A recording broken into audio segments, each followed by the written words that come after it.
seconds, okay? We're only 4 minutes late. Ready? You're tucked in? Hi everybody and welcome to Swan Island Dahlias. My name is Heather Schlow and I'm the daughter of Nicholas, who is the owner. And we are just going to share with you lots of information about how we do things here on the farm, answer your questions. It's kind of our one-on-one time. So you get close-up time with us to ask anything you want and let us help you if you're struggling.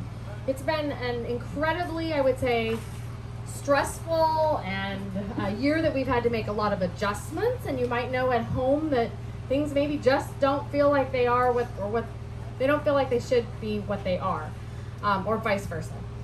We are about 2 weeks behind, and that is due to the heat that we had in July. I would say we're probably at least 2 weeks, and that is just basically based on those tender shoots.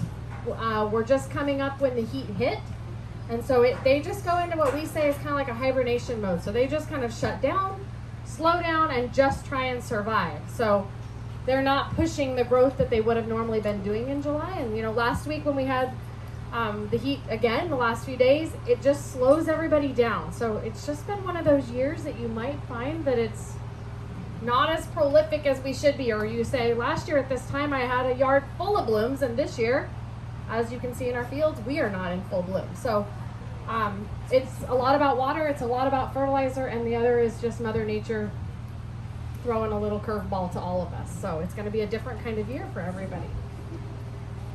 This is Nicholas, the owner, my dad, and I will let him kind of walk through the process of how we do things, and I'll share tidbits in between. Yeah, this is a little bit different for us. We always do the talks during the indoor festival, and she always arranges flowers for an hour. Then I come in normally and talk while she's still arranging flowers. So this is going to be a little bit of a back and forth thing. We haven't practiced, so we'll see how this goes. But basically, if you're new to dahlias, dahlias plant in the spring, not like the the tulips and the daffodils and the lilies and things in the fall. So dahlias go in the spring. So we usually plant here in Oregon. Mother's Day is a great target date. We plant here actually in these fields from the end of April through the first week of June. It takes us about 6 weeks to get it all done. But generally you want a sunny location, out in the sun better. This year sometimes maybe partial shade might have been better, but generally you get better stems, better blooms, more stocky plant if you have full sun. Shade will make them grow tall and spindly and hard to maintain. But they like low nitrogen fertilizers, so we generally say like 5-10-10, 10-20-20, or it could be a 4-12-8. Just your first number, keep your first number a little bit lower. This is a little bit of an unusual year because of the heat. We feel they've used up a lot more nitrogen than normal. So actually it wouldn't hurt to side dress them again with some more, maybe even a 16-16, but not all the time, but one more shot.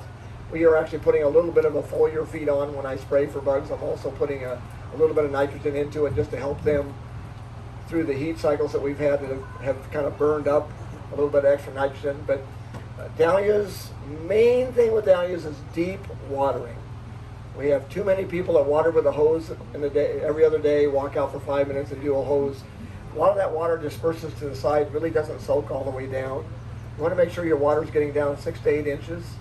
So if you do your watering, whatever your routine is, it's always good to go back and take a shovel or a spade and dig down. Just see how far it got wet down there. A dahlia will kind of survive in hibernation mode without a lot of water, just enough to keep the plant green, but they won't produce blooms for you. Many times people call and want to know why my dahlias aren't blooming. We say generally number one, more water. It gets to be really tough in some situations where they start cutting back on city water and stuff, how much you can water. But you can use a soaker hose or a mister of some kind to make sure it gets down deeply. We overhead water. A lot of people have this conception that if you overhead water, you're going to have more mildew, you're going to have more problems, and all this stuff. But we overhead all the fields. I actually believe that overhead watering actually kind of rejuvenates them a little bit or freshens them up a little bit. If you have mildew problems, mildew is going to be there even if you soaker hose them. You're still going to have mildew problems. Mildew is humidity and problems in the air, different cycles of temperature that we have. So more mildew comes from the environment and not from your watering. It's also recommended to have if you have a little more space between your plants, just so they can have air then you have less chance of mildews. But one of the main things we do here at the farm, we plant the first part of May through June. Like I said, it actually starts the last week of April. But we do a lot of topping. When you top, you let your plants grow up and they get 20 inches taller, so you cut the centers out. When you cut the centers out, then all these branches will come out the side. This is actually a stem, but if you were to imagine it was your plant, you have a set of leaves and a set of leaves and a set of leaves, and if I just take this off of here, you'll have branches coming out from all of these joints. And you'll have more stems and a less top-heavy plant, so they get bushier and stockier. This is called topping. There's also disbudding, where people in the show industry or dahlia shows will disbud, where you take a lot of the side buds off and leave one bud on each stem, and that's when you get these magnificent, perfect, huge blooms. But that's normally for the average gardener. You want more blooms, you want more cut flowers, and that kind, so we recommend topping. Probably any plant that gets over 3 foot tall would be a good idea to top them so they'll branch out for you. I just handed out how to grow guides. So if you didn't get them and you end up at the end of the row and don't need them, just set them on the ground for us. But they'll have a lot of this information in it, and then you can add your notes if you want, or just, there are little pencils if anybody needs them in the catalog little mailbox house over there. Any questions yet? You okay? Oh, question. On topping, so just when they're that 3 feet high, is there any other time you would top? Maybe your Anytime you cut, they're going to branch and grow again from the next lowest or closest notch. Some people, Linda works at Trial Garden back here for the Dahlia Society. I think a lot of times, don't you top at 2 sets of leaves, or do you always go 3? It depends on how many sizes we want. I think that we're trying to grow really big flowers. We use smaller number of sizes so we can Right. the ones that are the average size,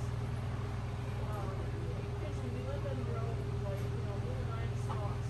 So that's the optimum when there's at least 5 joints. Okay. Yeah. But We usually, yeah, you can top it two sets of leaves. You can top it 3 sets of leaves. You can top it 4 sets of leaves. There is no exact science that has to be done. So I mean, the more you cut, the more they're going to branch. we say about 20 inches is when we do most of our topping. By that point, you've got multiple sets of leaves. Some you might have 5 on, some you might have 3 on, just depending on the spacing. Did you talk about how we top here at the farm? No, I didn't.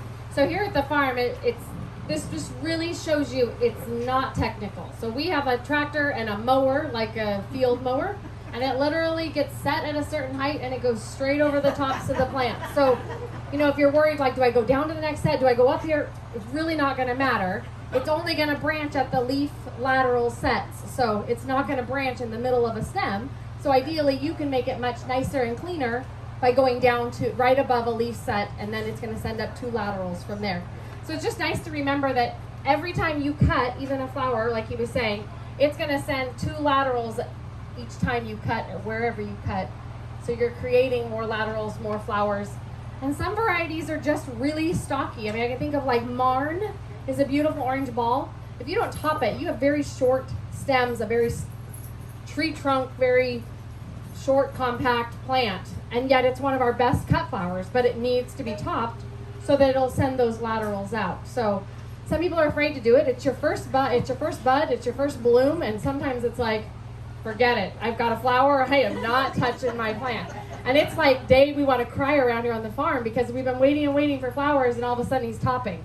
And we lose all of the color. And so it's really beneficial in the long run, but it can be really hard to do in the beginning. So you can always test it. If you have multiple plants, do a few and don't do a few, and then see what you think. But we really think that a lot of varieties that get that tree trunk with little tiny stems off of them, you'll end up with a much rounder, more stable plant. I think a better blooming lateral plant. So go ahead. Yeah, one more question on topping. I have a few that are stunted by the weather this year and really only at about that 20-inch mark now. Is it too late into the year to top? That won't stress them out? No. Okay. Top them at any point. The only other thing that we talk about And I tried to do quite a few YouTube videos. So if you forget something, we're trying to have a lot of YouTube videos for you to go back and look at. And I did topping. Topping, the only thing you want to be really careful is that you aren't expecting a rainstorm right after you do it, and you aren't watering like for 24 hours after you do it, because dahlias are hollow stalked, and we don't want to fill that stalk with water because you can get a stem rot in it. Once you've given about 12 to 24 hours, they're going to naturally seal off. That stem is still going to be hollow on top, but down to the set of leaves, it's going to seal off and you're safe and don't need to worry about it. If for some reason you topped and we got a freak rainstorm, and then you started to notice some wilt or some brown on the stalk, you'd always prick it with a pin, like a little needle, and see if you've got water that drains out, and then you would know that that's what's causing the wilt and the unhappiness. So if you top and then have a panic because things have wilted, you've probably got water in there, and so you can always fix that really quickly by pricking it with a pin and letting the water out. So You normally don't have that problem unless it gets hot. If you've irrigated or watered afterwards and then it gets hot, it actually almost boils in the stem, and that's where you see the most damage. So if you saw 95 degrees coming up, and you can still top, but you wouldn't want to water right afterwards and fill the stems with water and then have it get hot. And really best not to top in the middle of the day on a 100-degree day. I mean, you've just kind of set your plant into a little stress mode. So morning, evening, ideally we'd have a cooler day, but I'm not sure that that's going to happen around here. We just seem to have a very warm summer. Any other questions on topping? I just think topping is really important. People call us all the time and say they've got 5, 6, 7, 8 foot plants and they don't know what to do with them, or they didn't want them that high. You can't keep a 5 foot plant to be a 2 foot plant by topping it, because genetically it's supposed to be 5 feet. If it's growing up against a fence, if it's up against a house, anywhere that it might think it can get more sun, it's going to get naturally taller than what we say, because ours have nothing to compete with. They're in full sun. But if it's ever out of control, take 2 feet off the plant. Don't be afraid if it's 8, 10 feet and you're like, what is going on with this thing? Take some inches off of it and help it. It won't hurt it.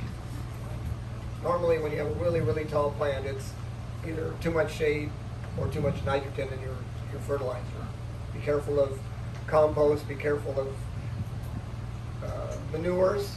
We recommend steer or cow manure, great. Chicken, horse, rabbit, everything else is too high in nitrogen. You end up with tall, lanky plants. The one thing we didn't really cover is we try to make sure, and you'll read it in our book, is when you're buying new soil or buying potting soil, try to buy plain soil and do your own fertilizer afterwards. But if you put a lot of compost, or you put sometimes a high fertilized Miracle Grow potting soil, many times the tubers actually burn, the roots burn before it gets a chance to grow, and you'll rot your tubers out. So be careful not to use a high over-fertilized potting mix or soil. And anytime you're starting a new garden and going out and buying soil or whatever, try to find out how they've sterilized the soil, how they've controlled the weeds. Steam treatments and things like that is great, but just want to make sure they haven't used any weed killers in your soil you're going to put in your new garden, because if weeds won't grow there, dahlias won't grow there.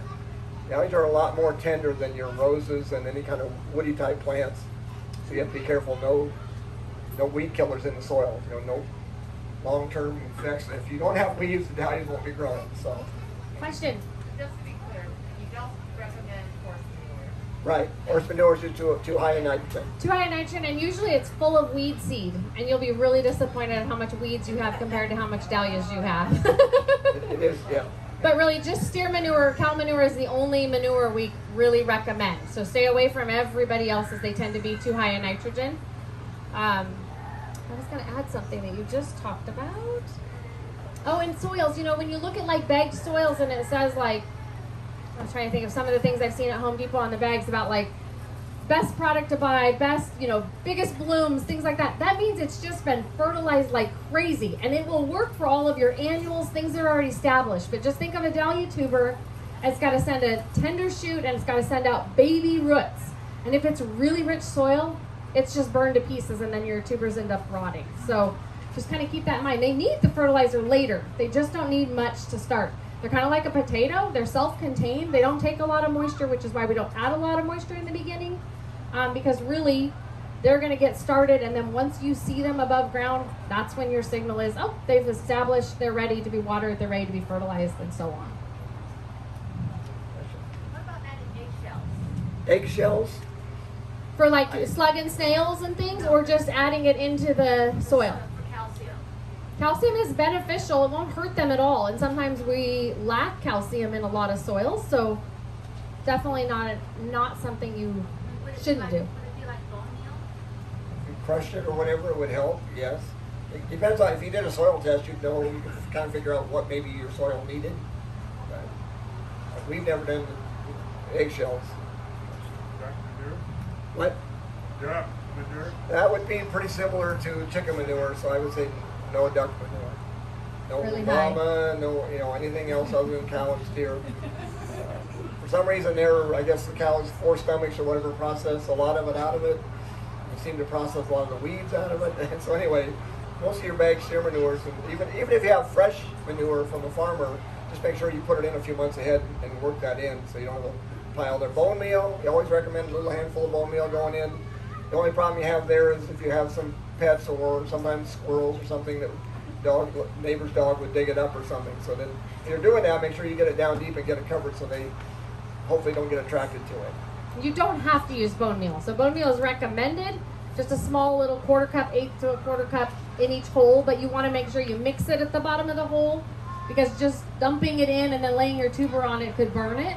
So make sure you kind of mix it with your fingers into the hole. But if you have critters, stay away from it. You will be so disappointed every morning waking up and they've either taken the tuber or they really don't even want the tuber and they've just dug everything up. So we just kind of tell people, beware, don't use it. It's not going to be a disaster if you don't use it. So Normally we recommend like fertilizing 30 days after you plant, and then you can do it every 30 days. And you'll want, like I said, your lower nitrogen fertilizers. When you get into now to September, it's good to fertilize for blooms, which would be like a 0-10-10 or a 0-20-20.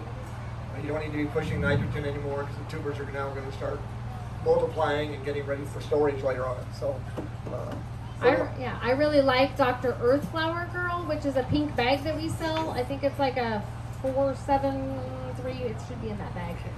Hang on here. And then I like it because it's pellets and it's like a half a cup per plant, and I just easily sprinkle it on. So it's a 394. And then we have Alaska Moorloom that you talked about, which is a 0-10-10 that we usually say in our pamphlets late August, early September, you start cutting back on your nitrogen. But I think this year everybody's needing nitrogen, and nitrogen is your first number. So normally we want that first number lower than the other numbers or about half of the other numbers. But this year I really think that most people actually need more nitrogen. So throwing on a 16 once or twice throughout the season might not be a bad idea. Even we normally say stay away from Miracle Grow, but I think this year if you feel like your plants are struggling or behind and somebody talked about like a few that are just really seem to be lower, shorter, give them a boost. Just don't keep doing it weekly. And then we usually say about every 3 weeks to fertilize. And 4 weeks is probably average. But this year, think about your plants. The hotter it is, the more water they need and the more food they need because they're using it up quicker. So it's really important. Okay. Well, one thing we can cover here is different style of blooms, different sizes of blooms. You can always, the old term of dinner plate, everybody kind of knows what dinner plate means, I guess. It's actually an A or a double A in the classification guides. But this is actually Nick Sr., the last ones my dad introduced. And this is kind of I can get off a different subject here. Once in a while you get genetic sports, genetic changes in a dahlia. It's not as if all your dahlias are going to go white or they're all going to go red. But 1 in a million, you'll get a sport where a bloom will just change color. Okay, so this has the same plant characteristics, the same shape, same size. Tubers basically look the same, but it just freaked from yellow and gold to purple with the silver.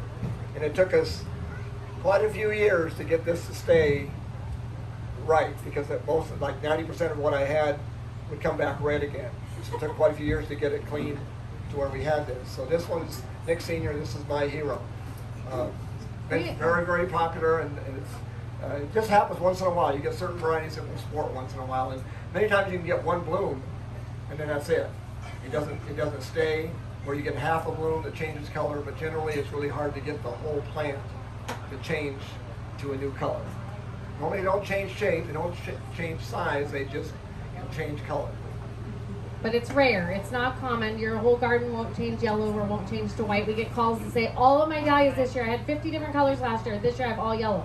It's genetically not possible. Otherwise our fields would not stay true. We'd not have all the different varieties. So this does happen, but it's very rare. We only have maybe 8 or 10 varieties that have done this over many years. Right. I mean, Yeah. it's not common, but I know like this year we've gotten a lot of calls. Honeydew is this beautiful kind of honeycomb looking apricot and yellow, and once in a while we'll throw a red petal. I have seen more red blooms from customers this year saying, what happened to my honeydew? Or half blooms, but most likely it's all going to go back. You'll see it once or twice on a plant, and then it goes back to what it's supposed to be, and it doesn't stay that way. So it's really rare that it changes completely and stays that way. So sometimes you might get sometimes on our bicolors, things that are splashed, you'll get solid blooms or you'll get half and half blooms, but they'll all go back to varying and giving you all the different.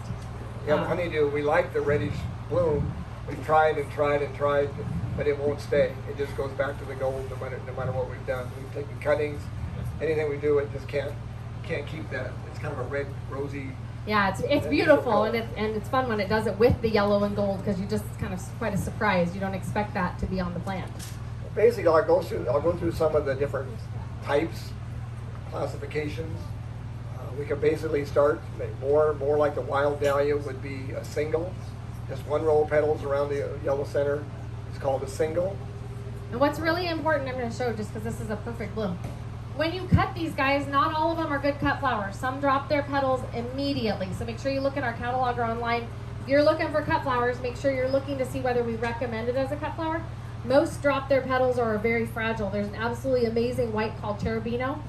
Pretty much cut it and you end up with a yellow center. It just continues to drop its petals just by touching it. So it's the genetics, but some are good. This is a really good cut flower. It's called Bashful.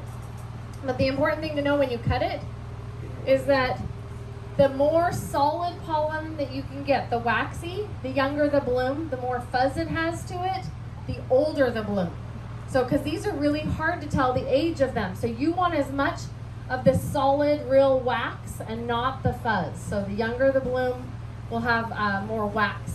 The other thing to know is we get a lot of calls. People say that my plants have all these buds on them and they won't bloom. This is a seed pod. It's already done. This is a bud. And they will swear to us they have not seen a bloom yet. Well, at some point you went on vacation or were gone a few days. So if it's pointy, and this is really easy to tell. Some are not this easy. But if it's pointed, it's a seed pod. If it's round, it's a bud. So just keep that in mind if you're out deadheading your plants. You want to get rid of these so that we push new buds. Usually there's moisture in them. Usually they're wet, your seed pod. So. And this is how we get new varieties. So we'll talk about seed pods in a little while. So anyway, that was a single. And then if you get an inner row of petals going around, they're called a collarette. So they're very, very similar. It just has an extra row of petals. So you have single and a collarette. Then you have kind of a really big modification of those, which would be Anemone Style, where you normally have a row of petals and you have this pincushion in the middle. So these are called Anemone Styles. Most of those are not good for cut flowers either, Yeah, just these FYI. these are probably the worst. The outer petal just falls off normally, and you end up with this ball in the middle. But sometimes we even had some we cut for the show. We go back the next day, and the whole heads are laying on the table. They just literally break right off and pop. It's crazy. This is Pooh, P-O-O-H. It's like Winnie the Pooh. Excellent cut flower. So if you like this style, Bashful and Pooh are excellent. Yeah, these are two that we do cut. We sell a lot of cut flowers with these two. Then basically you've gone from the single to the collarettes to the anemone. I don't know which way to go next, but this is a ball. When you have a really perfectly round, tight ball style in comparison to a pom-pom, if they're 2 inches and under, they're palms. But if they're bigger than that and wrap all the way back to the stem, they're a ball. So many times people see these and call them pom-poms. So this is a new one we're working with, or actually introduced this year, called Oh Honey. It's it's a ball. See it, how far it goes back to the stem, it wraps right to the stem. A formal decorative is similar, but they don't go back as far. They're similar from the front, but the ball folds all the way back to your stem, where a formal decorative does not.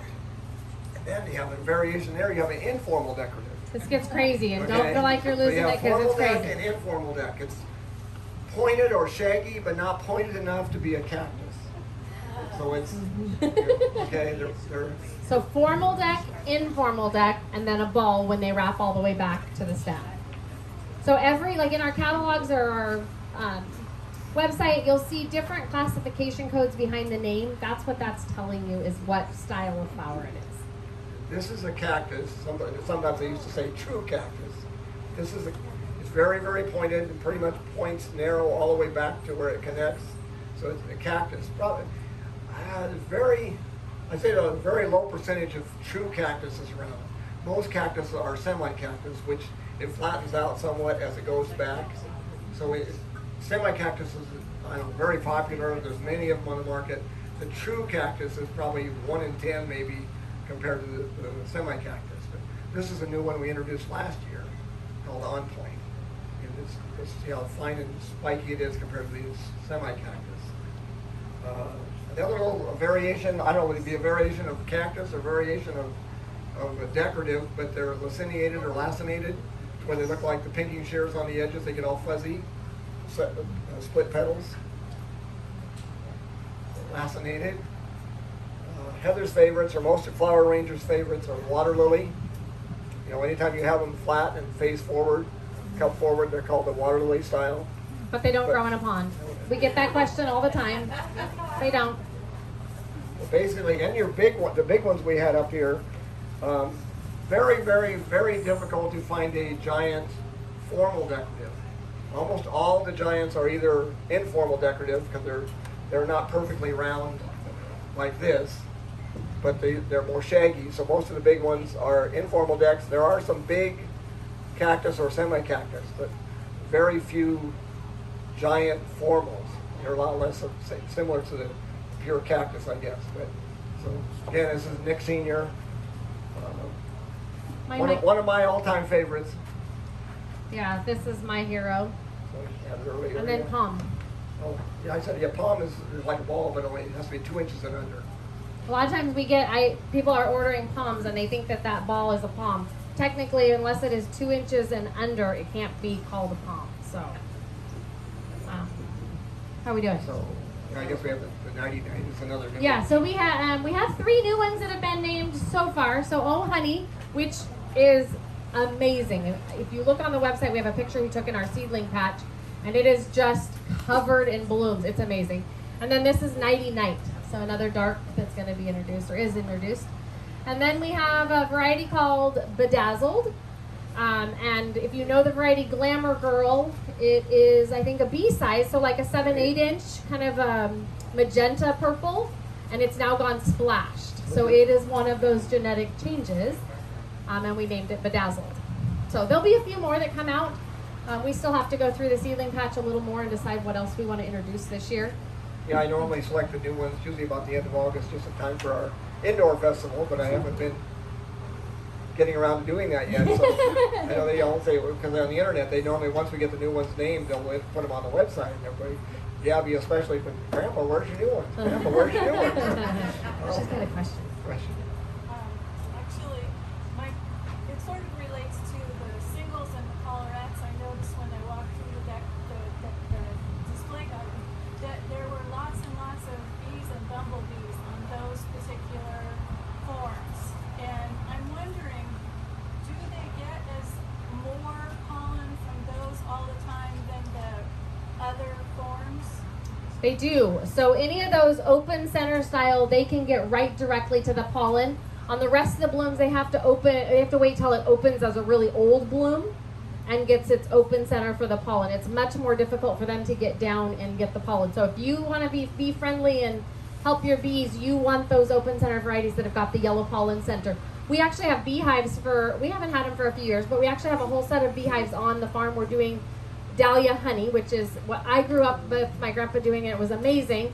We haven't had it for years, but we now are going to be, and we have our own honey to sell. But all of our bees are very active. This year we definitely have more bees on the farm, so you will see more of them kind of all over because the hives are right here. And we also have a river right behind our property about 100 feet down.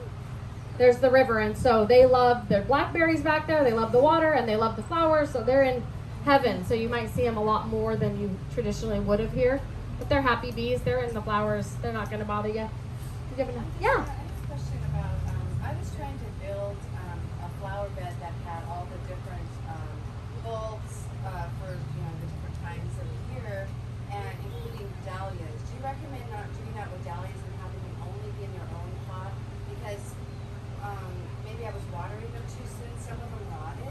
Yeah, could be watering too soon. The flowers that were coming out. Yeah, that can be hard because if they're not established, they're going to struggle. I would probably start them in pots, like smaller pots, and then transplant them once you've got green growth above the ground. Then you know that their roots are establishing, and then you could put them into your mix. That might be a better, safer. Dahlias and roses go really well together, no problem there. Yeah. Pretty much anything, nothing really bothers them except if you're watering it too much early in the spring and you have dormant tubers. So tulips are going to need water when they're not really, and tulips are really kind of there. But tulips usually probably are ahead of the dahlias and are about done when you go to plant your dahlias. So Well, no, I have established in there. Established. I had 'em, and then I started putting more bulbs in. And then any of my new dahlias that I planted, I may have put too many in, and I may have watered them before because I'm putting in with stuff that I have to water. yeah, I would probably just start them in like 1 gallon pots or something, and then get them up and get them growing, and then transplant them in. Yes. You mentioned cutting those when it's really waxy for the singles. Do you have any recommendations knowing that you can't see that opening for some of the others?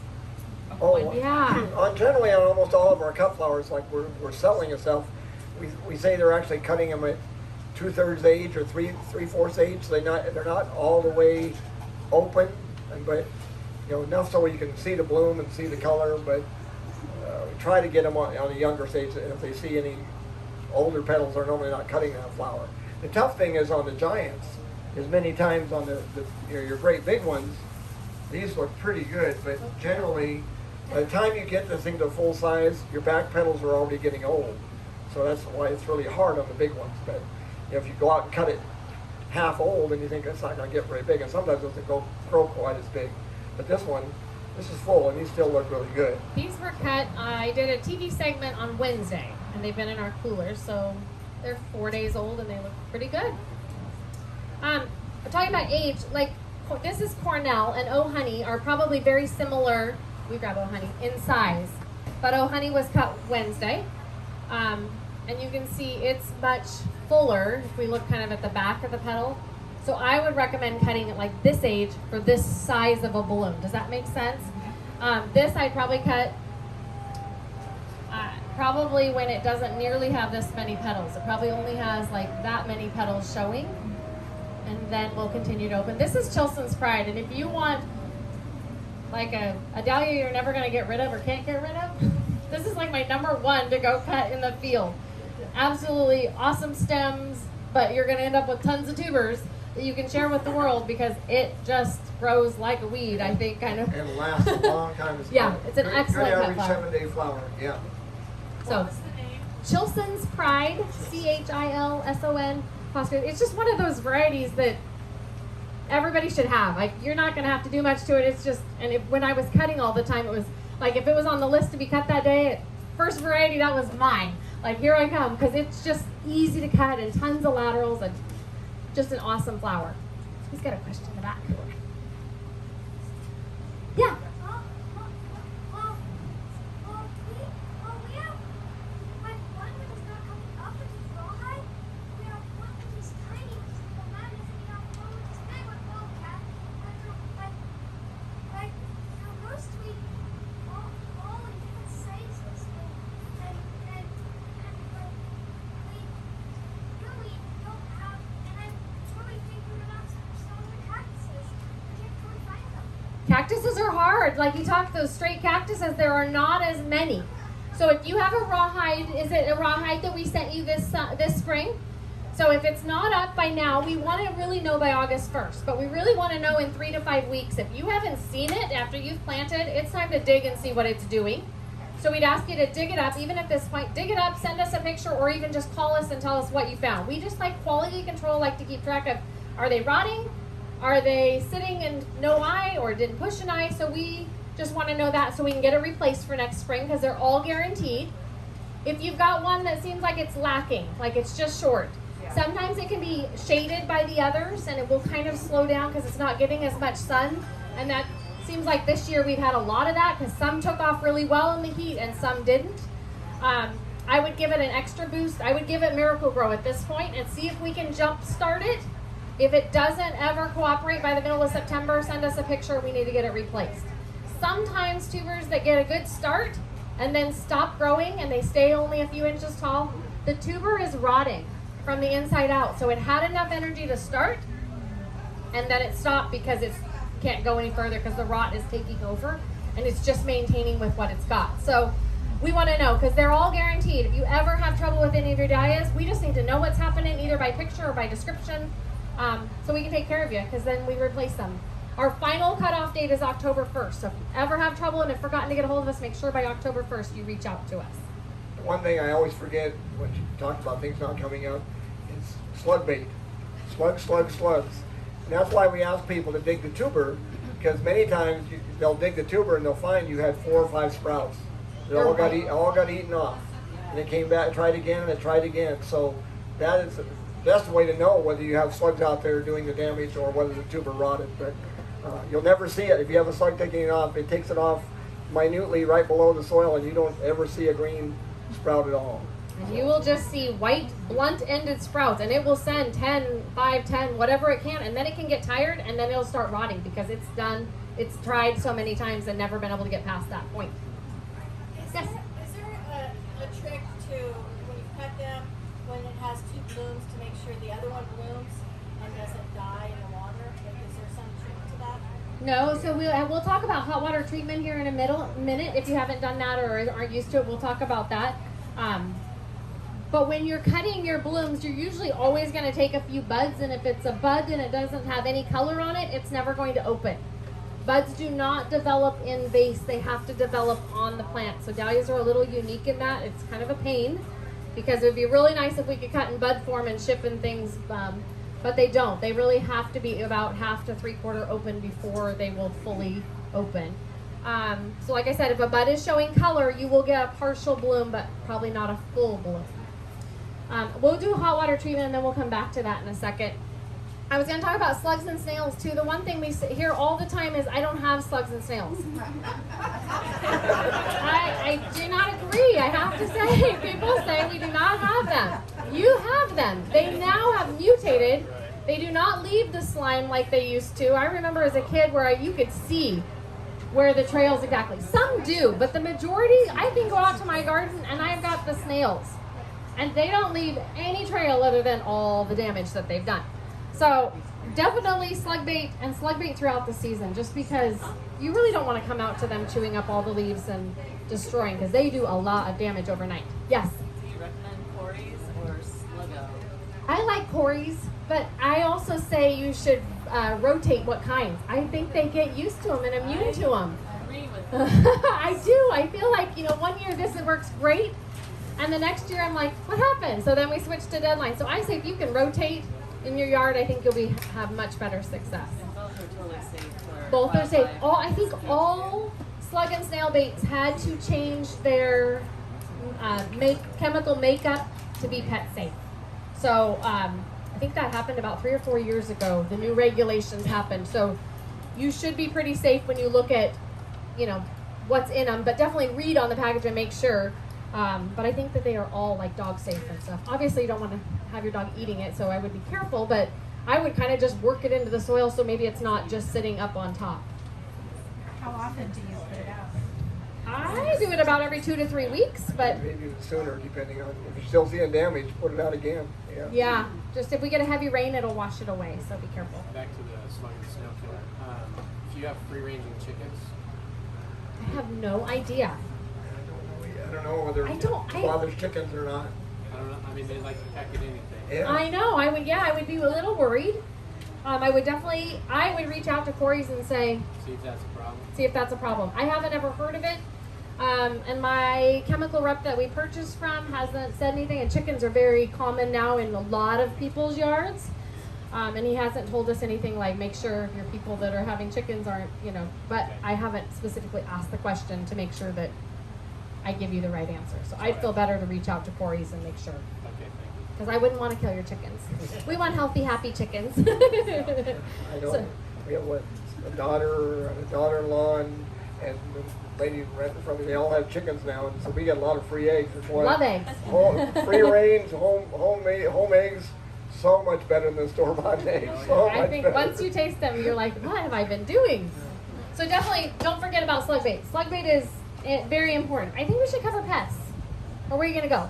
Well, I'm going to go quickly through what we do with the seasons, I guess. Really Okay. quick. First of all, like I said, we plant late April through the first week of June. Then we start cultivating. And actually, so many people always ask me out here, why you did raised beds? These are not raised beds. We are in very, very, very sandy soil. Water goes through it very fast. The reason our plants are hilled up is to make them stand up. So we start flat. We plant about 3 inches deep. And then we go back about 2 weeks later, sometimes 3 weeks later, and we actually just harrow the fields off. Because during that 3-week period with the rains and stuff, we're starting to get baby weeds. So we can just harrow the rows flat. And that's kind of just dragging on the top. It's not making any trenches. It's not doing anything. It's just going and killing the baby weeds on the top. So it kills that one batch of weeds. So sometimes we harrow twice, normally only once. Then once you get the sprouts coming through and they're an inch or two tall, then we start cultivating. Start cultivating very slowly with very old-fashioned little one row at a time tractors. But what it does is just keep pushing the dirt. We try not to cover the plants, but we're covering any baby weeds that are starting. So you go with a real small blade, you come back a couple weeks later with a little bigger blade, and we come back a month later with the hillers kind of to push a ton of dirt up there. And then we go through later with the big tractors that make the kind of furrow in the bottom. But basically, as much cultivating as we can do to keep the weeds down is what it's for, plus the hills stand. So when we started 3 inches, now we're down 9 inches with the plants. So rather than trying to tie everything up, they're just planted deep and to make them stand down. Question? You said this is really sandy soil. We have so many pots, should we amend next year, put more sand in? If you're in pots, potting soil is going to be probably more porous than you need. Normally we recommend like half potting soil, half soil. Okay. Because you want to be able to, the main trouble with pots is keeping the moisture in during the day. So yeah, you don't want to go any finer or better drainage than that. You'll have trouble with watering issues because it won't ever hold any moisture. The reason we want the sand and the reason the farm is here is we can dig in the winter. We have to dig in November, December, sometimes into January. And then normal, if we go, once you go up the hill here, the sand is gone, and then the rest of the sand is in town, all houses now. So they keep pushing this way. Anyway, because it could rain for 2 days straight, stop for about 6 hours, and we go back out with the tractors and dig. It's amazing. It's amazing soil, and you go down 40 feet and you hit beach sand. So I mean, it's just sand. And like I said, there's not much around anymore. It's been kind of taken up, and we're hanging on to everything we can get or trying to find everything we can get. They call it a sandy loam, but it's not your typical sandy loam. And they say it came from millions of years ago, Montana glacier that came through. So we're really blessed to have what we have. So It drains great, and it also has enough body that it holds the fertilizers. So it's not quite beach sand, but it is very, very good drainage. So that's the reason why you'll see the rows. So we're not doing raised beds to try to make them drain. But at home, you'll plant 4 to 6 inches deep. We don't really want you to do the pool, or what some people believe they should do, which is dig a hole 5, 6, 7, 8 inches deep, put a tuber down, barely cover it up, and then slowly keep covering up as it goes. It works in some climates, but if we have a wet spring, you've just created little swimming pools to rot your tubers out. So we would rather you plant like 4 inches deep and then hill up as it comes, like you talked about, kind of like we do with the tractors. But don't ever cover up your green sprout. Just bring the dirt up. And we do that in the show garden by hand, which helps us have to stake less out there. And overall, it works, but you're still going to have to stake some plants, just are needing it more than others, but topping will help that also. So And this was the first year in the show garden that we were unable to dig. We normally dig it every year, we plant it every year. With COVID and everything that was going on, we just did not have the time to dig that because it's all dug by hand and everything else. And with our shipping schedule, we worked 7 days a week for 2 months straight with the full crew shipping, trying to catch up on shipping. And I just said, it's just going to have to stay. So there was a few we dug out and removed because they were discontinued. There were a few that we added. So you can see if there's some that are way behind, those are the ones that were planted this year. The other ones all came up from the year before and are way ahead. So they'll take never took them out. right. we did not dig that show garden this year. And so It'll take a little more care because they bloom earlier and you get more branches, so you do more trimming and more tying on a 2-year-old plant somewhat than a first-year plant. So but you get about a month ahead, but they're also going to tire out about a month earlier. So if you ever had room at your house, it'd be great to leave a few in and plant a few fresh because you kind of extend your season. So it is a good thing to think about if you can.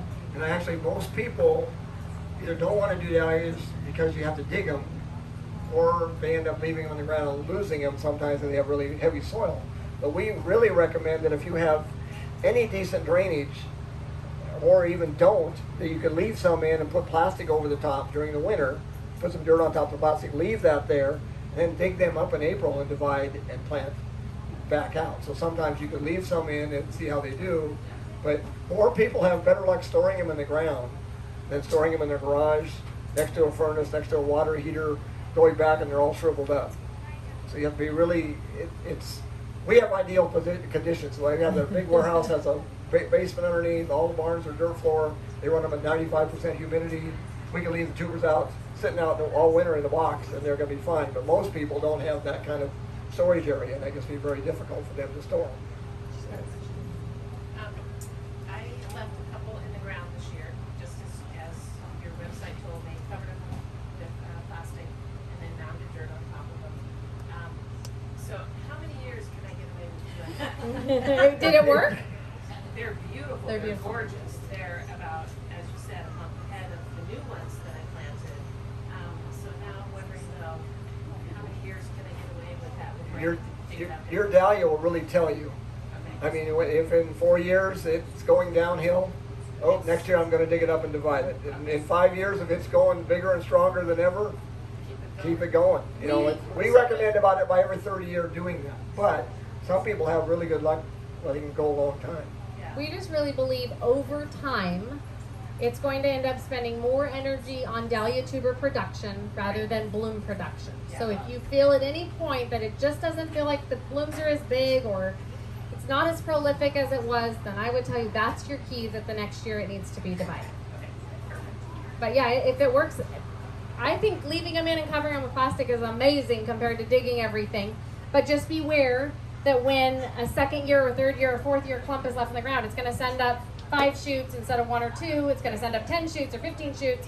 And we really want you to trim those back to 1 or 2 main stalks. It's going to be hard to do because you think you have all these sprouts, all bigger plant, but it really ends up being all these weak.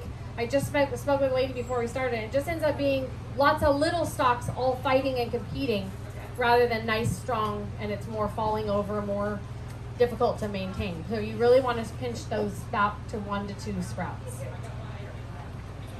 Along those lines, I had a dahlia that I overwintered this last winter, and it's fine, it's growing, and I want to move it, and I want to plant it in a new spot.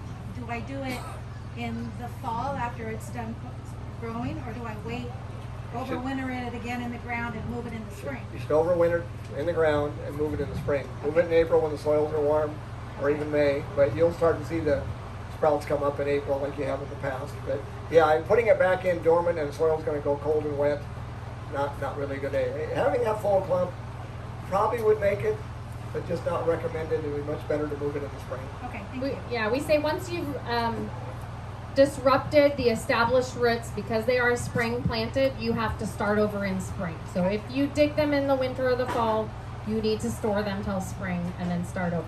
You can also just store in the ground and then in spring do your transplanting, which is what we would recommend. That's what I was asking. And you can also do your dividing like we talked. So if in April when you start to see the sprouts coming through the ground and you want to move them or you want to divide them at that point, you can dig, divide. It's easy to see because you've got all these sprouts. Let those cuts heal overnight, and as long as our weather is pretty mild, they can go back in if it's getting close to planting time. So sometimes that's easier for people than having to store them and worry about eyes and things. Did you have a question? Nope. Okay. Okay. Go back to farm. Sorry, we got off subject. Well, basically, like I said, we planted, we killed, and then it comes digging time, which for everybody else is the same thing. We normally will start digging the last week in October. I always want to warn people to be careful. We usually tell everybody about November 15th or so your tubers should be mature, because letting the tuber mature in the ground is really important for storage, not having them shrivel up so fast. But we know of 20 or 30 varieties that mature early and are bigger tubers that we can get out, because we have 18 people for 6 months dividing. So and as we grow, we can't get them processed, divided, counted, labeled, shipped fast enough. And actually this year we're putting on another space for another 15 people to work, adding on the warehouse, trying to get more done, because like I told you, we couldn't even dig that, because it was a great year. Orders were great, and it was great, but we, working all the time, we can't find enough people to divide. And so anyway, we're expanding the warehouse, hoping to be able to fill it with another 15 people or so to try to divide faster, because we need to plant more, we need to buy more land. Her and her social media is going crazy. So anyway, so we start digging the last of October and bring all the inside crew in, and like I said, they worked there 6 months or 7 months. 8 months. 8 months this last months. year, yeah. And so they actually go in from dividing to some of them move into the shipping areas and do all that stuff for us. So it takes us generally, I would say 30 digging days to get through it, but you're actually having to deal with weather. So we normally don't finish digging until first week of January sometimes. So you can't really, we don't go out there when it is really raining, because it does make the soil heavy enough to where the tubers break when you're coming out of the soil. It has to be drained well enough for the dirt to come off without breaking the tubers. So even though we have great drainage, you can't do it when it's too wet. So anyway, we recommend digging November 15th or 2 weeks after a killing frost. So if by November 15th we have not had a frost, you are safe to dig at that point. It's been cool enough, long enough, they've had time to harden off, and we say that that's your go date. We're starting just a hair earlier than that just because we're checking varieties. He'll be out with a pitchfork just checking different varieties to see who's ready. But if in your garden, I would say November 15th. But if you live in a climate where all of a sudden you're going to have a 10-degree night, you've got to just call it whether you've had frost or not, because tubers cannot be touched by rot or by freeze. So physically you can't bring them above the ground if it's freezing outside, but you also cannot let the freeze get down to the tubers. You'll lose them instantly as soon as they freeze. So we've had some complaints sometimes from people from Colorado or whatever, and they'll call and say, you better wait.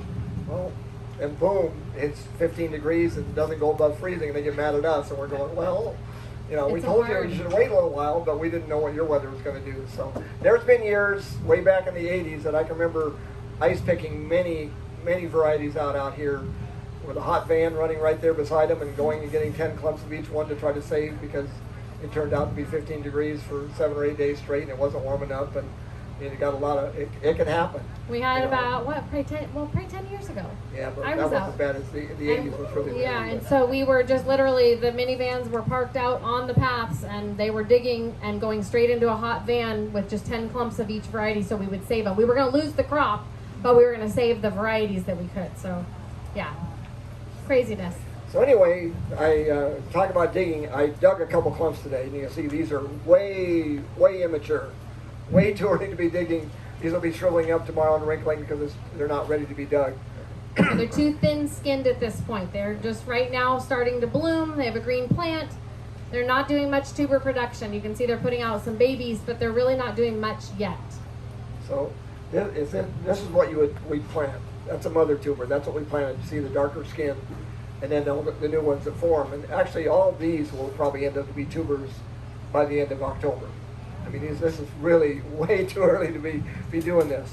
But when you go to divide a clump, I can show people up close later, but your eyes are always going to be located in here by the stalk.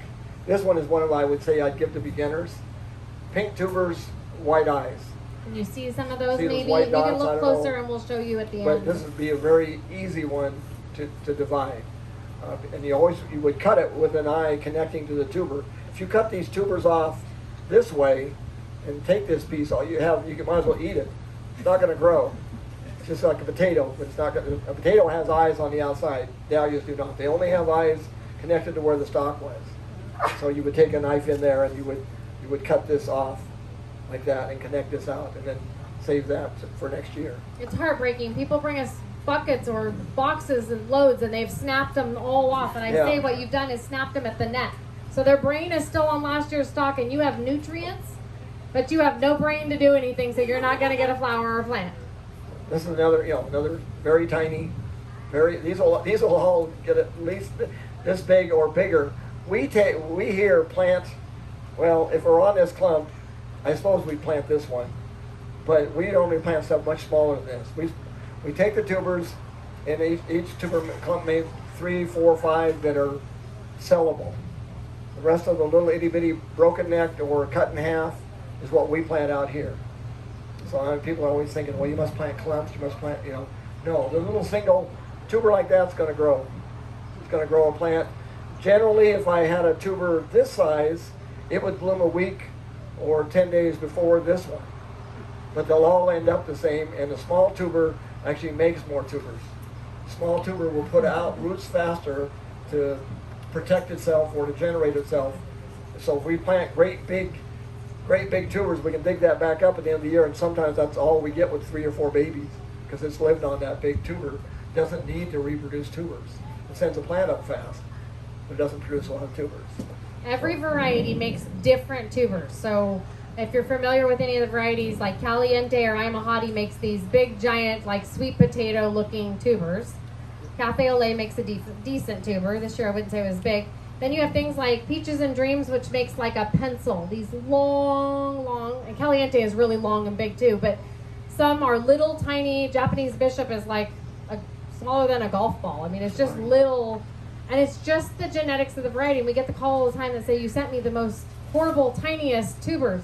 That's the biggest that variety makes because we sort them between sales and planters when they're being divided. So just know that it's just genetic, but they're all should grow equally. Like you said, a bigger tuber isn't going to give you as much at the end, but it might bloom just a little earlier, but they'll even out. Okay, keep going on. Where are we at in the season? So we've planted, we've hilled, cultivated, we top, And we dug. and we've dug, and we've stored. We need to store. Storing the ground. Storing the ground. That's a big problem with storage is we recommend peat moss. They need to be covered with some kind of medium to keep them from drying out. 90% of the time, most people shrivel up for nothing. They go back and get them in the spring and they're just hardly anything there. Now they can shrivel a long ways and look pretty ugly and still grow. If they have some weight to them, some meat to them, they can still grow. If they've gone down and there's nothing but skins left, then of course it's dehydrated away and there's nothing there. If you put them away too wet, you can end up with mold or rot. The best way basically if you get a clump and you take and hose it off, air it out or let it sit in the garage for 1 day to get all the excess moisture off. Then take a box, put them in there and cover them with peat moss. Some people use sawdust. If you use pet bedding and stuff, it's normally too dry, or you use crumpled paper, it's too porous, too dry. You really like peat moss when it comes out of the bag, when you first buy it. If you use your peat moss year after year, you're going to have to dampen it down. It's going to get real dusty and dry, and if your medium is too dry, what it actually does is suck the moisture out of the tuber. So it's doing the reverse of what you want. Question? You're storing them as a clump, or you're Either dividing or. them first and then Either you can store them as a clump or you can divide them and store them as singles. Except it seems like most people like to store them as a clump and then go back in the spring when they see the sprouts and divide. Because in the fall you're going to divide when there's eyes like this. Right. But in a couple weeks after you dig, the eye goes dormant or goes to sleep. When you first dig up, you're going to see that it actually looks like it wants to grow. It's alive, but it will go darken or dry, and unless you really know what you're looking for, you may not see the eye. And so next spring, when it starts sprouting, easy. You could always bring your box of tubers in the house if you could for like a week to nice warm condition, and they'll start sprouting quicker for you. If you're ready to start dividing and it's been a cool spring, you could bring that box inside just in a warmer room to allow them to warm up a little and start thinking it's springtime, and that'll help the sprouting. And if you knock off a sprout because they've already started sprouting, don't worry, they're going to re-sprout. Unlike tulips or irises and things or lilies that give you one sprout, and if you break that off, you're done. Dahlias are going to keep sprouting. So if you knock it off, as long as you didn't damage that crown of where that sprout is, it's going to re-sprout, and so it won't hurt you at all to do that. And actually, if you go to plant and you've got a 3 or 4 or 5 inch sprout, we actually want you to pinch that off before you plant. We want you to have no more than 1 to 2 inches of a sprout growing, because it needs to push through the soil. If you try and wind that little tiny weak sprout and cover it up with dirt, you have a plant that's just going to fall over. It has to gain strength pushing through the soil. So some people think you've got such a huge head start, and you have a head start, but you really have a head start for a weak plant. So make sure you pinch that off and just have a nice 1 to 2 inch sprout when you go to plant. Okay. One thing I could cover is hybridizing, creating new ones.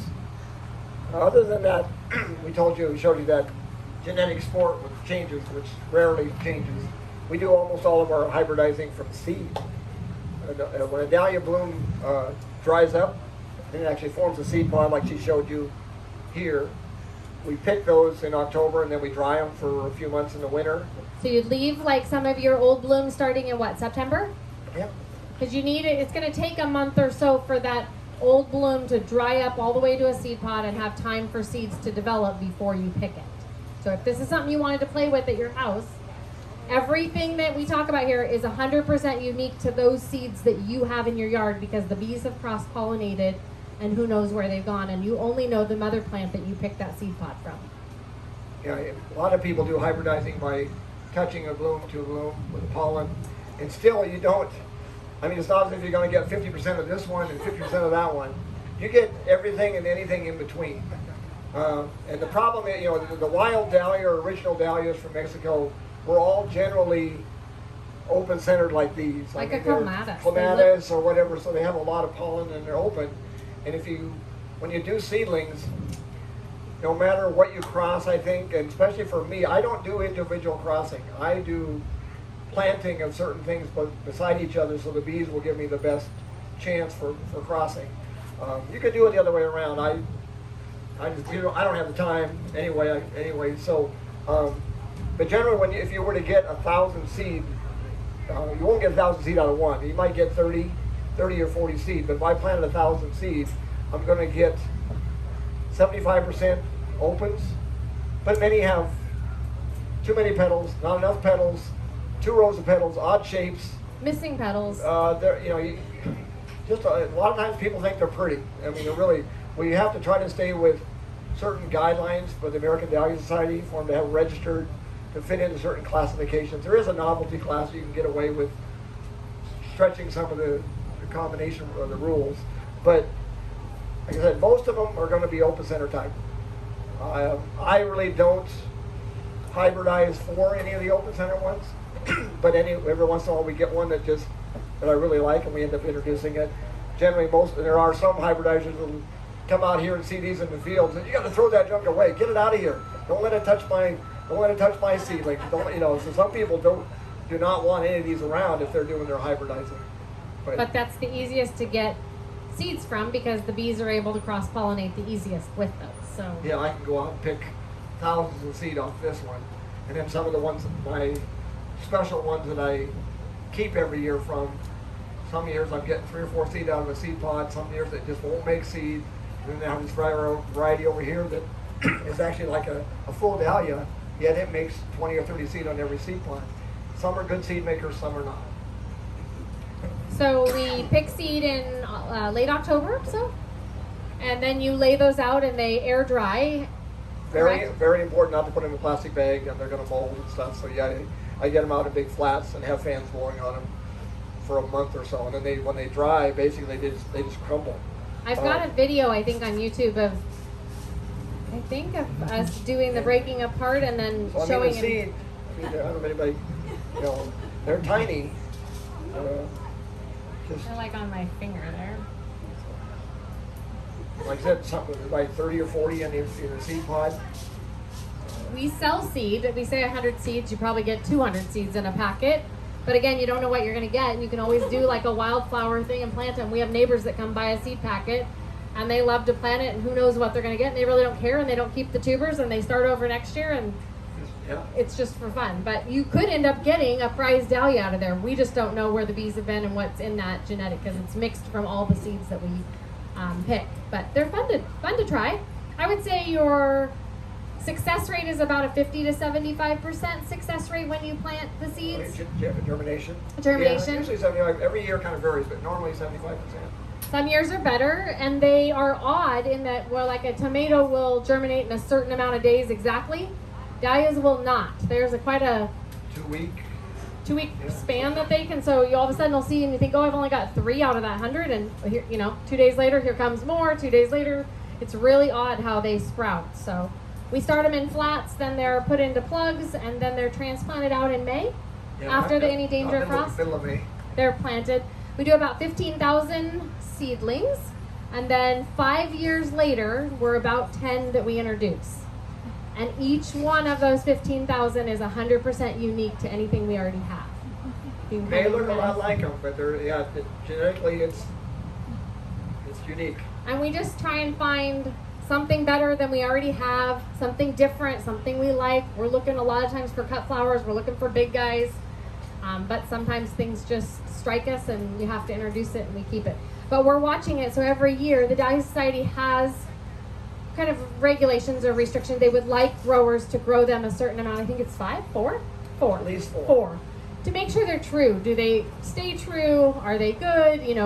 So we're on about a 5-year schedule because we need enough to be able to sell. So we're watching to see, does it stay true? Is it good enough to introduce? And once in a while we introduce something and then it discontinues in a year or two because either that year 6 and 7 didn't work out as well as 2, 3, 4 did. So that's how we get the new varieties. But it's fun to play with seed. If anybody ever wants to do it, do it. We sell packets, but you could do it if you have your own dahlias. So the trial garden out here is actually Linda's comes here and works it 3 or 4 days a week. There's 30 varieties, 33? 35. And those are sent from, I actually have 3 out there, but the other 32 are somebody else's.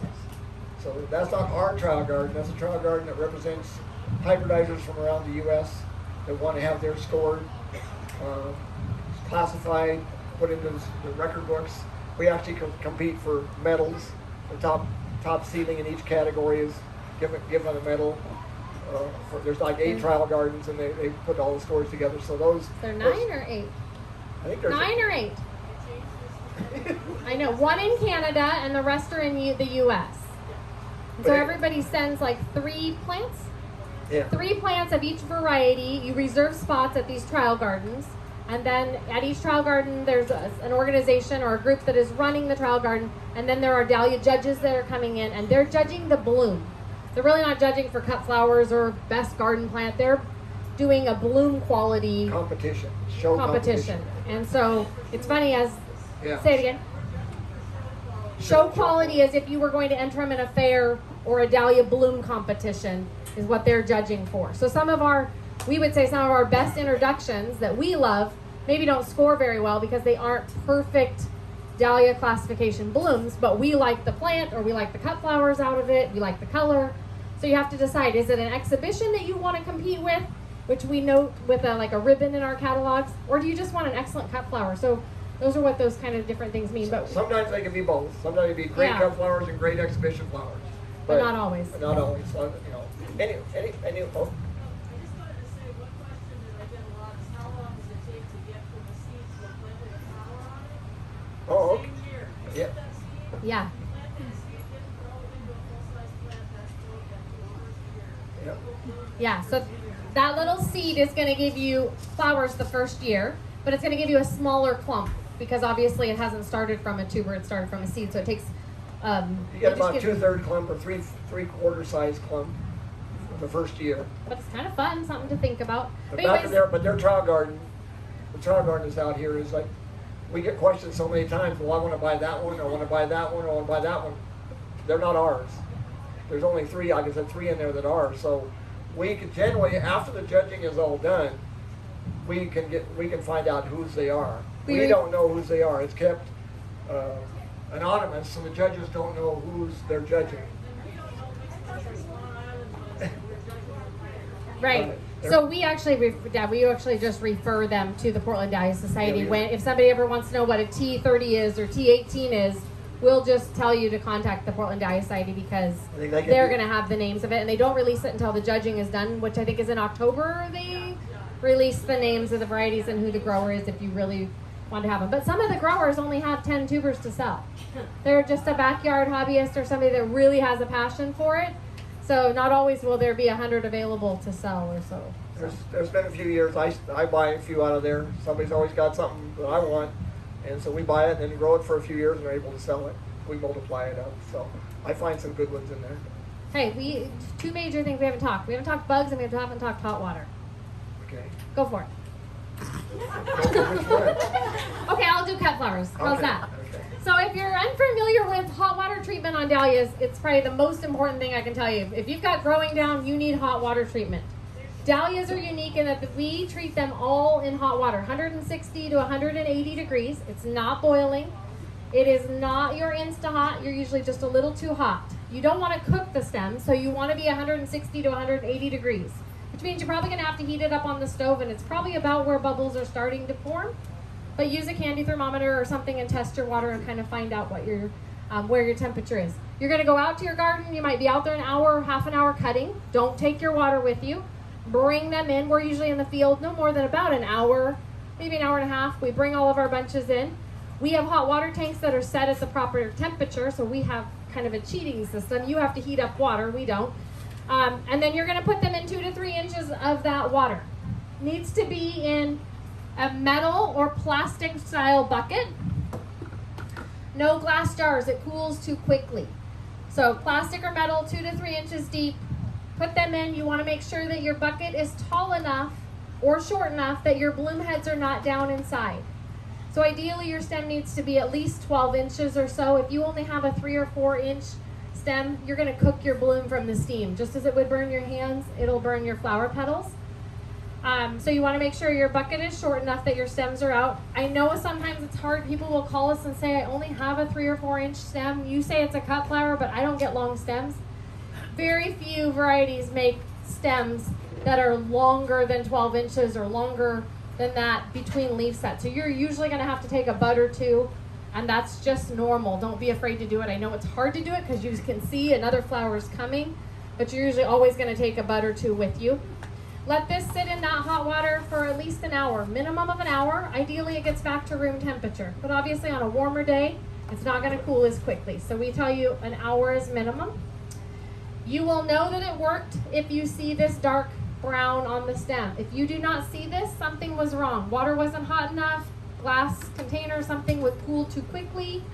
If you just tried to use like a little cup, that water is going to cool really quickly. So you need to have a large enough mass of water. You can remove this or leave this now. Does not matter. It goes in cold water from here on out. So it has opened up the drinking mechanism in the stem where dahlias naturally seal themselves off. And now they become free drinkers. So when I was young, we used to think of them as a funeral flower, 1 to 2 day life. Now we can get 5 to 7 day life on a good cut flower. So hot water is really, really important. If you skip it, you might be a little more disappointed with your dahlias because they don't seem to last as long. So we would tell you, don't skip it. Do it. You will be much happier in the end. We have found that hot water treatment works on many flowers. One of the most picky flowers that I work with when I was doing wedding work was hydrangeas. So anything that is woody stemmed, like your lilacs, your hydrangeas, they tell you to crush the stems. You can cheat and just use hot water and you will have beautiful, crisp hydrangeas that don't wilt. Sunflowers, hot water treatment. This is the blue annual planted down our driveway. It's called Victoria Blue Salvia. Instantly when you pick it, it droops its little heads. But it's an absolutely gorgeous filler flower that I love to use in arrangements and vases, and it's kind of that blue purple we don't get. Hot water treatment, just like the dahlias. So lilac, sunflowers, Victoria blue, hydrangeas, the dahlias. You ever have a dozen roses you got from a florist, or you picked your own roses, and on day one or two of the heads are hanging over, and they're not dying because they're old, they're dying because they're not drinking properly? Pull it out, fresh cut, put it in hot water, put it back in the vase, and you've saved it. So hot water just opens them back up.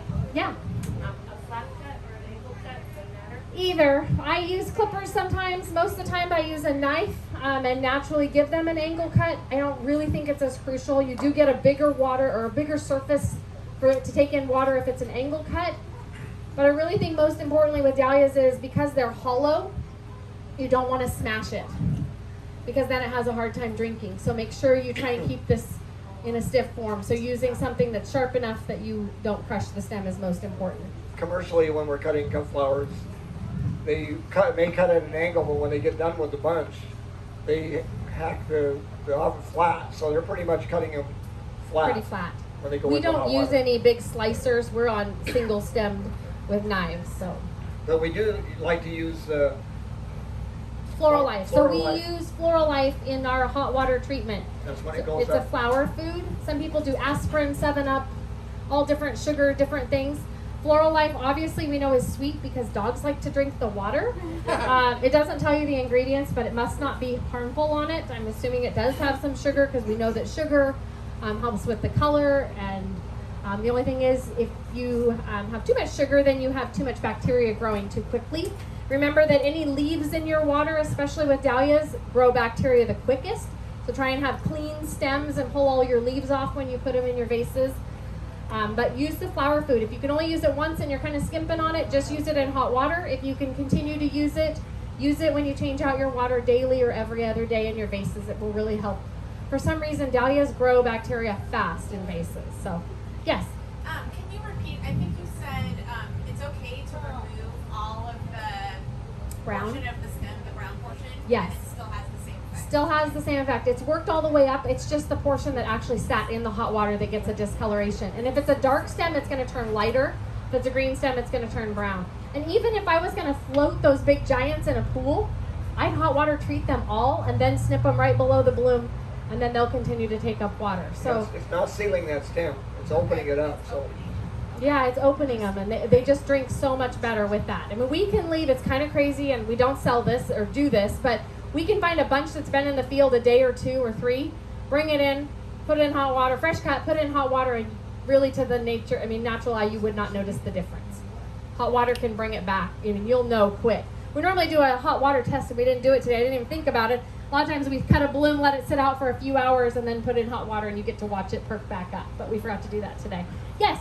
Name of that Floral Life? Floral Life. Floral Life. Life. Life. There's Chrysal, which is another brand on the market. We carry Floral Life. We did a lot of tests. For years we used Floral Life, then we used Chrysal, then we went back. We did some more testing, and we like Floral Life better. You'll see in our buckets there's this little green packet, and it actually has little tiny perforated holes. So when it touches the water, the powder releases, and we have kind of a quick and easy. We're not measuring out any powder, which we used to have to do. So we kind of cheat, but those are great if you use. We sell little I think they're a 10-ounce tub of Floral Life, and it'll go a long ways. But I would tell you, use it if you can get your hands on it, because it does help your flowers. It'll help with color. It'll help with bacteria in your vases. There's a lot of things it does. But there's also a lot of natural methods on the market that people talk about that you could probably Google and find. you could use bleach. Yeah, if you might see things on if you Google, bleach is recommended a lot of times, but it literally is like a drop or 2 of bleach in your vase of water. I had somebody tell me, well, I put a cup of bleach and filled my vase and it killed my flowers. Yep, it's going to kill your flowers, just exactly what you thought was going to happen. So literally just a drop or 2, but it will actually cut down on the bacteria and help your flowers last a lot longer. So that's always, if you had a dropper and wanted to try it, definitely a great thing to do. I think we switched to pests. They are like the big no that we don't like, and I think we need to hit about it. Yeah, it's always the hard part with dahlias too, because pests do bother them or cause problems. And I know you have a lot of people that are wanting to be organic, non-spray, So it kind of gets into a gray field here where some people aren't happy with it. But your neem oils and things can be good preventatives if you really start early and do it often. Try to keep things under control. But normally neem does not cure a problem that you already have. It's very good at trying to control it before it starts. Basically, if you get into your basic bugs like thrips or aphids or that kind of stuff, those are easy to get with basically any garden spray. They're very simple to get rid of. The hard bug that we really hate as dahlia growers is the spider mite, which loves hot weather, loves humidity, and they start on the bottom of your plant, and usually your bottom leaves are yellow, then they're brown, next set's yellow, brown, and they'll suck the juices out of the plant and go right up. And with all the information out there, I guess, on the internet about viruses, everybody thinks that when they have a yellow leaf, they have virus. And we've had so many people throw away a whole 20 plants, and they would have shown us pictures, we would have shown it was spider mite damage, instead of thinking they have a disease. Anyway, but the spider mites start on the bottom, and you really need to treat for spider mites. There's very few, I want to say, available on the market at a garden store that do mites. We here, I have commercial chemicals and stuff that we spray on the big sprayer that I can get a hold of that most people can't. But the Bayer 3-in-1 is probably the one that we recommend the most, because this also takes care of mildew, which can cause problems for white powdery mildew later in the fall. But this takes care of mites. It takes care of would be leaf miners. It takes care of thrips, aphids, pretty much anything. But as things go, also, if you've used that same product all the time, you may have to switch to something like 7 or I like 7 Dust really well around the bottom of the plant for earwigs. If you have earwigs all the time, you put them, they go down the plant at night. So if you put this on the ground, you should be able to get rid of your earwigs. Bayer, we love Bayer, but it's not as bee friendly, so some have trouble with it or are not happy and do not want to use it in their gardens. This is a horticultural oil, and will do your mites, but it's more specific. It's not going to treat all the other pests and do the mildew and things, so you've got more products you need to use, but it's good for mites. But mites are really important that we spray ahead of them. You really want to be preventative, and I have a video I'm going to do. I've got all my notes ready to go, so hopefully in the next week we'll put out a video that it's really about preventative. You can say, I don't have any bugs, I don't need to worry about it, and then all of a sudden they've taken over, and then you've got weeks worth of damage that's still going to show up. People will say, I sprayed yesterday and today they look worse. Well, yeah, because the damage is already done. It may take a week to 10 days to show up because your plant is going to go through that much stress. So really preventative. We start spraying in late June, early July, and we'll spray every 2 weeks the entire season. We are spraying. We have to spray. We are inspected by the Oregon State Ag to be able to ship across the U.S. and international, so we have to keep our bugs at a minimum. But we are spraying things. We need our bees. So we get the question all the time, are we bee safe? Yes. Are we using Bayer? We are not. Do we recommend it? Yes, because it's one of the things on the market, and you need to be really careful that you're spraying either early morning or late night and not middle of day when the bugs are really active. But there are a lot of organic sprays, but as my chemical rep always reminds me, some of the organics are more dangerous to you than the synthetics. So be careful what you use and how you use it. And it seems like our organics don't seem to be as effective when you already have a problem. So they're even more important that you're ahead of the game. And for some reason, we normally have neem oil. We might have a little bit left, but neem did not get renewed in the state of Oregon by the product company that we use. Somehow they lost their thing this year, so we didn't get any more neem this year from the company we purchased from. So it just tells you should be careful with all of those products, even if they're organic. Don't assume that you can handle them less careful. But preventative is number one. And we spray every 2 weeks, right? We close on Wednesdays because normally I'm spraying every Tuesday night for the fields that are closest to the bees, and then spraying out farther on Wednesdays. So they have to be 24 hours before anybody can come back in the field. So that's why people get upset when we close on Wednesdays. But with this kind of operation in gardens, there has to be some downtime to allow us to do the maintenance. Yes. slugs, and so we all have them, kind of thing? Like, should a new grower just do the sprays for the mites and such? Go ahead. I would. Mice can do so much damage, but there are people that I don't know, never have mite damage. They live in arborvitae, they live in grasses, they just stay around. But yet, I've had people that say they never get mildew, but white powdery mildew. We spray for it every year, so I don't really see it much anymore. But I know the years we didn't spray, it used to be really bad in October, and it turns your leaves white. Then it can actually go down the stem and actually go down into the tuber. You dig up tubers and store them, and then they all rot. So I mean, white powdery mildew is really dangerous if you let it go. But again, some people don't have it. Some people don't have the spider mites. And I think what's hardest about spider mites is it actually makes you think you're not watering enough. All of a sudden you start seeing some yellow leaves, and yellow leaves at the bottom of the plant can just be heat reflection. It can just be older leaves. Those are the first ones that were on the plant. But if you start to see them start to crinkle up more and more, and then the next set of leaves start doing the same thing, it's just working its way up, and it will literally kill your entire plant. You can cut your plant off and it can try again, but you're probably not going to give enough or have enough time for it to start over completely. So it's one of those things that can be really frustrating, because all of a sudden you thought, well, I'm watering more. That's exactly what it wants. It wants the water, it wants the humidity, it wants the heat, which we have this year, and they will just thrive in this condition. Are you spraying the whole plant or just around the bottom base area? We would say spray the whole plant, but most importantly, hit the back of the leaves. Take the worst leaves and take them off. Yeah, so Put them just in your garbage or burn them or what, get rid of them. do not And then spray compost them, get rid of And them. then spray the rest. And especially with spider mites, they live on the bottom of the leaf, so the more you can get under the plant, the better. We are just...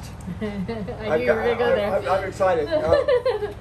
I've been trying to get, well, we have this, I bought a sprayer basically, it has 6-foot clearance, a tractor, so now I can go over top. Well, I've had that for 2 years, waiting for them to build another version of it, a little bit bigger, so it can run a sprayer that's called, it runs electrostatic spray. Okay? This is crazy to think about. He's going to explain it. You got to think about what he's saying. Basically, in the past, we've always had nozzles up here. I have dropped tubes with nozzles down below, trying to get down. But when the bushes get bigger, it's hard to keep the nozzles down because, anyway, Drag, it's hard. they hit, they swing. Sometimes So I break they're the nozzle off because I'm going through too much. Anyway, a company in non-Angel invented, probably 10 years ago, electrostatic spray.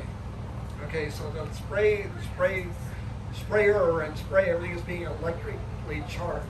Yeah. I'm not a scientist, but a positive and a negative. Anyway, I just got it this last week. I haven't sprayed yet. A couple days is when I'm going to use it. You spray all from the top. No nozzles down below. You spray on top, and it has just a fog. But everything is charged so that it attaches to the plants. It's going to go underneath the leaves, on top of the leaves, and cover the plant And I'm using 15 gallons per acre where I was using 75 gallons per acre. Wow, that's cool. And We are yeah, really excited because and he did a demonstration. He held like an orange, up here. Turned the spray nozzle on, and the orange got wet on the front. He turned the electrostatic, and it got wet on the back. I mean, it just the charge. I don't know what it charges to or how it does this. I have to. There's little itty bitty chains that drag on the ground to keep my static electricity down. And he told me, he said, don't touch the sprayer while you're spraying. It's like 1,000 watts. I'm going, okay. You're grounding it. Yeah, we're grounding it with the- just like a Yeah. Yeah. nightcrawler thing. Yeah. So I do a lot of spraying at night, and I'm always worried about losing a nozzle or whatever on this whole system.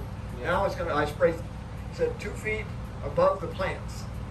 and it's going to go all the way to the ground and be hit the bottom leaves. It's going to be crazy. It's all, I mean, pull it it's, all down there. That's what those charges are. yeah, It's gonna suck it it's a down. totally I know. new concept for us as farming. Farming changes. Plus how many loads I had to do. It took me forever. Well, now Yeah. I can go, I'll do this field and load in half with a sprayer. And so it should be, So it much should, less material. yes. Less yes. material, Yeah, he says more don't effective. advertise this to your chemical companies because they're not going to be happy. But we're really excited. We have trouble. People really aren't happy that we spray here at the farm, but as a farmer and what we do and where we ship, we don't have a choice. We are very conscious and very worried about our bees. We would not be in business if we didn't have the bees. So I get the question all the time of how can you spray and how can you have bees? And even our beehive keeper has looked at all of our chemicals. He is happy with everything we use. So he is happy to have his bees here and not worry of what we're using and when we're doing it and how we're doing it. So that to me makes my heart very happy because we need those bees. So, kind of think of that at your home. Be cautious. Do what you need to do, but you need those bees. Lady emailed a couple days ago. She wants advice. She said, I go to spray at night and my bees are sleeping in the flowers. What am I supposed to do?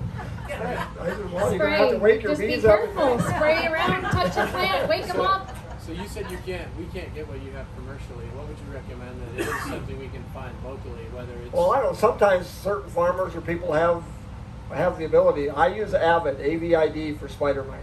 Okay. Number one, great product, but a lot of times it's like available it's not really available at Freddy's or... Is Wilco have it? Normally it's in their chemical place. So you might be able to check like more of a farm store, Coastal, Wilco, things like that. That might... Avid is great. Avid or It's expensive. Floramite. It's expensive. I will tell you that. Avid is very expensive. But Floramite is another one. And what is And now I have a new one. They're giving me Minx, M-I-N-X. Minx 2. And none of those harm bees? They're No. not, they don't have that. The spider slugs. Yeah. No. But I think anything can harm bees. That's why we spray at night or very early morning. Yeah. I mean, really, we have to do it, but we have to try and do the best we can do with what we have. So, yeah. He's happy. He has looked at our beekeeper has looked at all the chemicals and said he's comfortable with everything we're using, which to me is a big, because those are his babies. Like, it's crazy, but I love it.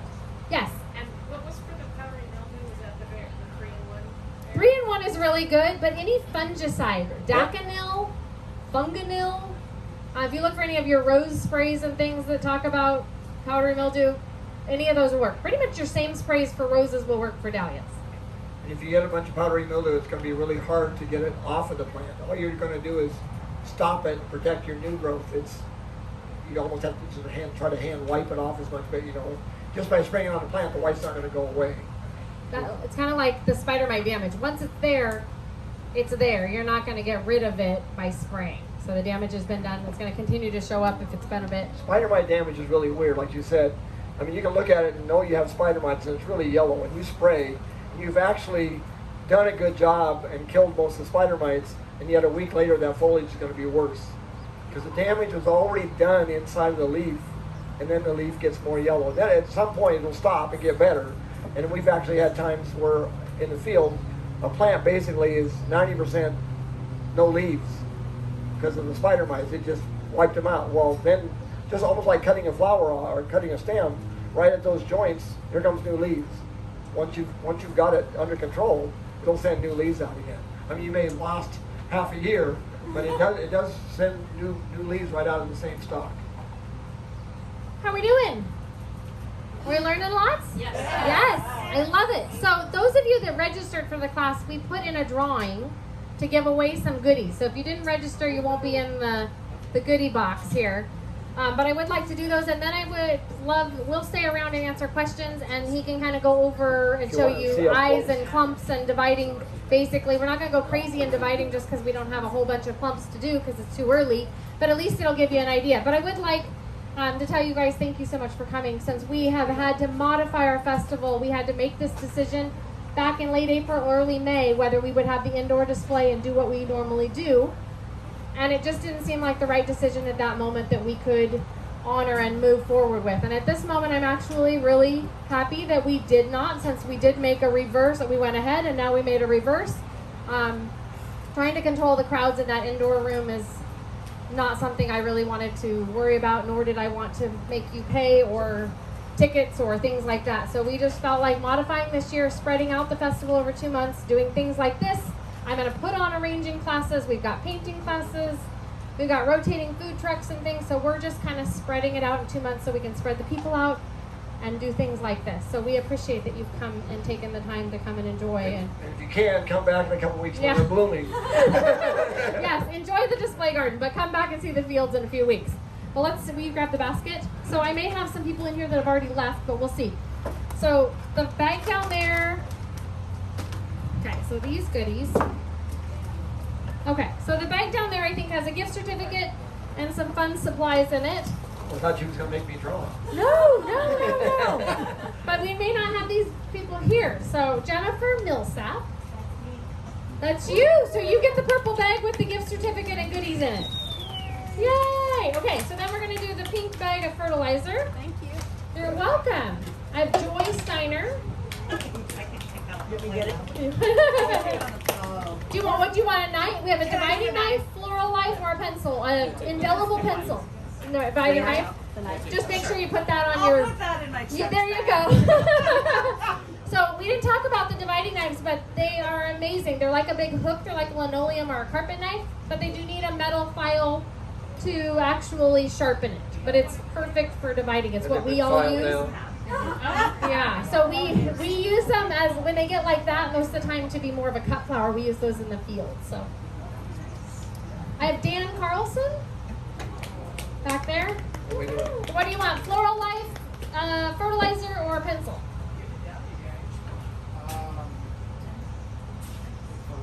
Fertilizer. Take your pink bag. Well, how fun that you guys are here. Floral life. You can take that. There you go. I have Lizzie Marster. Yay! Take which one you would like. I am going to do that. Thank you. And try the pencil, but I feel like that's not very much. What should we do? Well, we'll do. Somebody want to? Did you either of you want to spray instead? One of these guys? Did you want to spray instead of what you've gotten, or is everybody good? Do you want to spray, or are you good with that? I'm good with that. Okay. Are you good? Are you sure? Okay. Then we'll just let somebody pick from one of these. I have Lisa Muller. That's you. So then you can pick. There's an indelible pencil. There's Corey's. Or there's any other. Works for earwigs. 7. Thank you. I'm so happy. Should we keep going? Oh, this is too much fun. Maddie Richenstein? No? Only got one left. We must have got one or one. Abby Carey? There you go. So you can pick 2. Or I can go get another floral life. Oh, I would love a floral light. Then you can do, Gabby, can you grab a floral life tub up there and bring it towards us? If you want to meet her, she's got a boot. She's had surgery last week. Yeah, I'll But that's grab yours. her. You stop there or keep going? Want to try and keep going? It's too much fun. I love giving away. I have Dana Gibbons. Come on and choose. Yeah. Can I choose floral life too? Sure. You can pick Gabby another floral life. This is too much fun. Andy Loftus? No? Christina Hodgetts? Well, there you go. Oh, I ran out, so I'm Take gonna try that. this. It was hard to get for a while this spring. The manufacturer, they had shut down and things. Yeah. Yeah. How about Liz Cobbs? That's me. That's you. What would you like? I don't know what to get. Or floral life. I guess I'll take a floral life. Floral I mean, life. unless you want to recommend something, I haven't started growing yet. I'm gonna order and grow this. Oh gosh. We really recommend baby. That is probably the best. Just stay away from more, midday because of the bees. But this is probably the #1 product people use for the majority. Should we stop there? I don't know. One more? Epsom salts. Talk about Epsom salts. It is basically, we kind of learned a lot of this, well, from the internet or from Dahlia Society. And my Talked about chemical rep. anytime you have plants that are struggling, you know, we used to say miracle grow, but the Epsom salts gives you a lot of magnesium and things that the Dahlia needs that you really can't tell. It's just a way of boosting them. Some people leave them using them all the time. Generally, if I have something that looks peaked or not, you know, just throw a half a cup around the plant, water it in. It seems to really boost it. So It's like a high dose of magnesium. It will green a plant up really fast. If it's yellowing at all or lacking, it's also supposed to help with better bloom color, better blooms overall. So they say that you can make it a foliar feed by mixing it with water and pouring it over the top of your plants, or you can just water it in at the roots. So if we ever have somebody that's struggling, we'll have them give a high dose of nitrogen with Miracle Grow or something and try and give them some Epsom salts. can't hurt them. Sounds So, weird, but It is, yeah. I have Alan Jewett. Did you take my takes? Oh, another over here. Linda Workman? Yes! I need to get some more fun products. Do you want something like this? Or what would you like? Spider mites. Well, this is really good. This is a hose ready, so you're going to just put it on the hose and spray your plants. And I like hose ready. Just stay a little bit away from your plants because it's real powerful. But this is like specifically for mites. Yeah, I got to take it. We No, did it's a not. It's a rebuild. rebuild. It'll be back next year. Just means we're building up stock. Oh yeah, it's beautiful. You're welcome. Oh, thanks. So once in a while, when you see a variety that was on the list last year and isn't on the list this year, sometimes we discontinue. We keep bringing new ones in, so we have to get rid of something. But many times, if we've oversold, and I go back to plant, I go, uh-oh, there's no sense even listing this. It gets a year of rejuvenation. In other words, you take everything we have and sometimes do cuttings and multiply it or replant all of our stock so we can have a big enough amount to sell the next year. So many times 8 or 10 go on rebuilds where 8 or 10 drop out. We bring 8 or 10 new ones in every year. But sometimes it's coming back and then sometimes they're not. I had that bag of fertilizer down there. Sorry, too, guys. I just realized it was up there. Okay, Lori Dunn. My bucket is almost empty. We gotta just keep going. Let's see. Epsom salt is really intriguing to me. Okay. Marlene Hudson. Oh, yay! You guys, did you register? You did. So you have to. Everybody has to be in here. I keep looking like. Okay. This is crazy. What's happening? Jack Myers. Well, I never listened. Which one? Do you want something else? Hey, take it. Then take that. Okay, so I have just a couple things, but I can go get a couple more if this one doesn't work for some. Jennifer Browning. That's you. Do you want Floral Life? Do you want a spray? I also have this dividing knife that's actually brand new. I just took it out to be able to show. I forgot it was. I'll take it. I'll switch to the dividing. Go ahead. Sure. Unless you. I can go get another knife. Do you want a knife? I have one. Okay. Yeah, trade. Sorry, I had it sitting here and didn't even pay attention. Or I can go get Floral Life. You want that one? This is Be Safe. Yep. Okay. And my last, was that okay? Yep. Okay, last one is Marta.